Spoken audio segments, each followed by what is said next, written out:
Welcome back to The Varied Life. I'm Steve, and this is take two. Okay, today we're going to give this another shot. The first time didn't work out, but today in this take, hopefully, keep your fingers crossed, laser engraving tip of how to convert an EPS file to an SVG like a pro.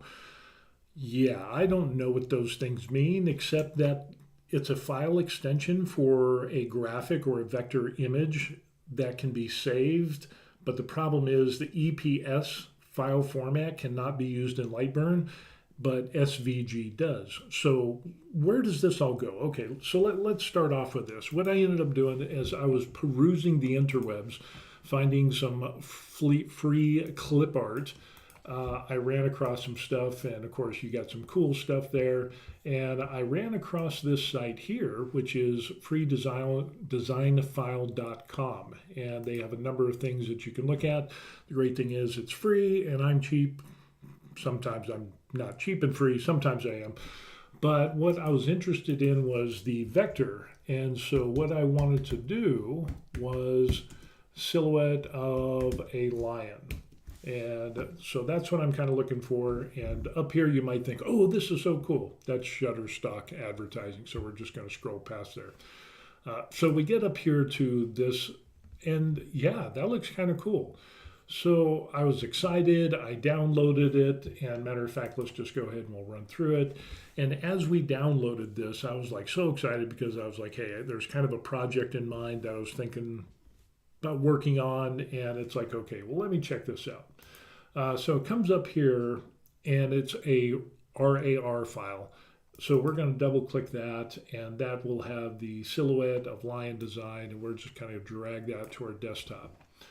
So when I brought that into Lightburn, it didn't work. No matter how much you drag it in, it's not going to work in Lightburn. So I started perusing the interwebs to look for an EPS to SVG converter. Some of these say free, like a trial or whatever, or you're limited. And I found this one here, which is surprisingly the first one, EPS to SVG converter. So yeah, it'll convert, and it'll do a number of other ones as well. I mean, ebooks, document, audio, those whole things. I don't want to get into that. So we're just going to select from my computer, and we're going to go from our desktop, and there is our lion. So there's the EPS file. So we're going to go ahead and open that, and it's going to convert it to an SVG. We just hit convert, and through the magic of the interwebs, it is ready to download. I mean, how quick is that? So we're going to go ahead and click download, and we pop up with the vector there, the SVG file. So now we're going to bring up Lightburn, and we're going to bring up this file, and we're going to drag it in, and lo and behold, it works. So this is kind of cool. You will notice that you can resize this so it is truly a vector format, and we're going to go up here to ungroup because we have some things here like that line. We want to get rid of the line. And let's just kind of zoom in, and we will see that each one of these is its own separate animal. Did you get the pun there? Lion, animal. So what we'll end up doing is we'll select all of this, we'll hit group, and now what we can end up doing when we click on this is we can move this around to whatever we want. So yeah, it's a way that you can resize and do all this cool stuff. Yeah, and it just works out pretty good. So then what I could end up doing, for some reason I'm having some problems, but we'll just do the rest of these and group these. And that. We'll come over here, we'll get all of that, we'll group that one, we'll group that one. And now the cool thing is I can add this to a library. So over here I've got a bunch of stuff. Let me see, do I have lions? Yeah, I do have some lions. So let's say I want to take the image that it doesn't look too impressive with the line. So if we go up here and we go to fill, definitely looks a lot better. So we're just going to go ahead and click this lion, and we're going to import, and we will call this 005 LION. in, and boom, it is now in our library. So you can make a library. So we're just going to do that. We'll click on this, we'll add the graphic, and yeah, that is kind of cool. Now, the interesting thing is, how are we moving this around? Because this isn't moving. So we'll do this. I wonder if you have to grab. Interesting. Why is it not allowing? We can move that. Where's the little movement thing? Wow. This isn't working like it did before. Why is this? When we select it, we can't move it. Let's see if we can use so we can use our arrow buttons, and then if we do shift, we could do our shift. If we hit command, we could do it like millimeter by millimeter. Okay. Not as great as something like with this. We'll add this graphic to the project. Now this is doing the same thing. It's not coming up with the why. Interesting.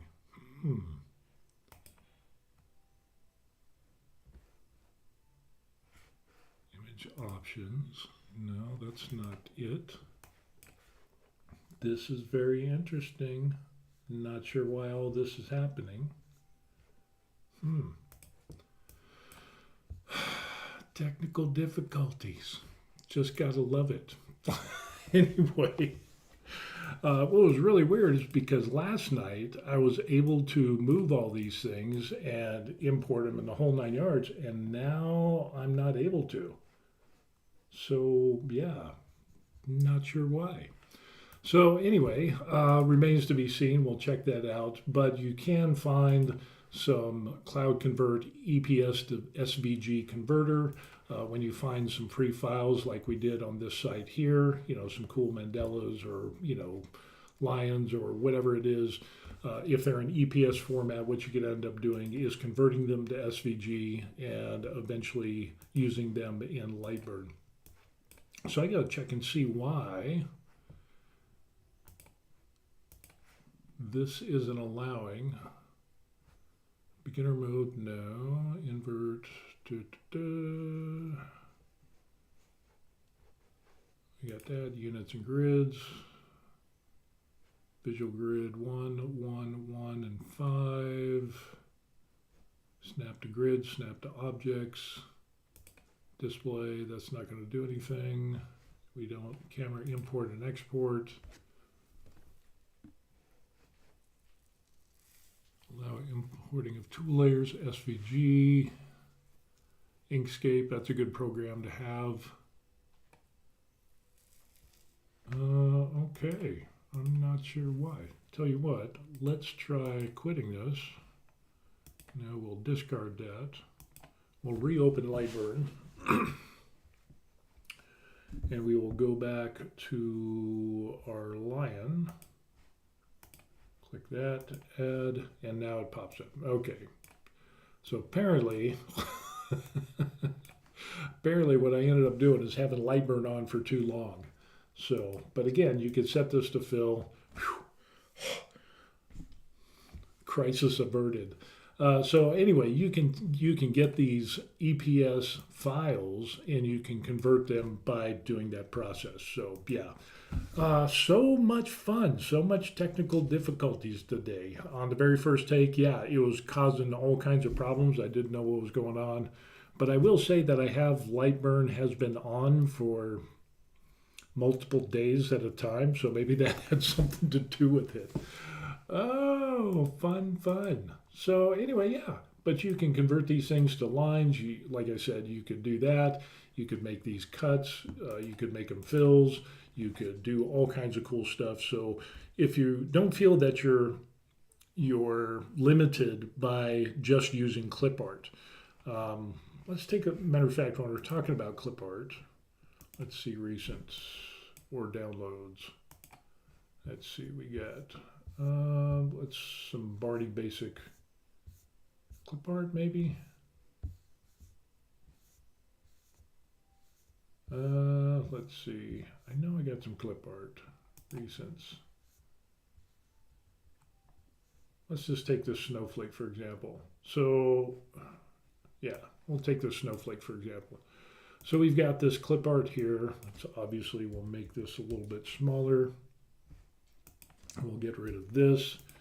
And you can drag clip art into Lightburn. Now, the cool thing is like, yeah, I can use that.